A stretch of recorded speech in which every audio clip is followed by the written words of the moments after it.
A reading and reflection for the Tuesday of Holy Week. Matthew chapter 22, verses 28 to 40.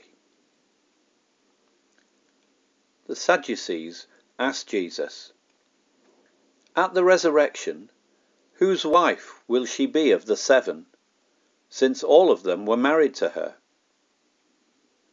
Jesus replied, "You are in error, because you do not know the Scriptures or the power of God. At the resurrection, people will neither marry nor be given in marriage. They will be like the angels in heaven. But about the resurrection of the dead, have you not read what God said to you? I am the God of Abraham, the God of Isaac, and the God of Jacob. He is not the God of the dead, but of the living." When the crowds heard this, they were astonished at his teaching. Hearing that Jesus had silenced the Sadducees, the Pharisees got together. One of them, an expert in the law, tested him with this question: "Teacher, which is the greatest commandment in the law?" Jesus replied, "Love the Lord your God with all your heart and with all your soul and with all your mind. This is the first and greatest commandment. And the second is like it. Love your neighbour as yourself. All the law and the prophets hang on these 2 commandments." According to the old song, love and marriage go together like a horse and carriage.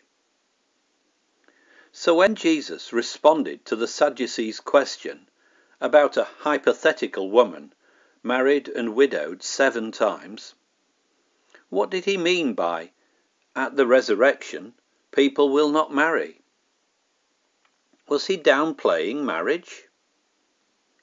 No. Rather, he was upplaying God's love, which beyond this life transcends and overwhelms all relationships. Love divine, all loves excelling, as Charles Wesley put it. The Sadducees' problem, and perhaps ours too, is not being able to see beyond the here and now, to the greatness of God's love and power extending across life and death. And in the here and now, love is not just for marriage, but for our relationships with God and with others. Love that is a commitment of all we are to want the very best for and to actively give ourselves for the good of our beloved. So let's take time today, perhaps to read or sing a hymn of praise to God's love, and consider how we might, even in these restricted times, act in love for someone else.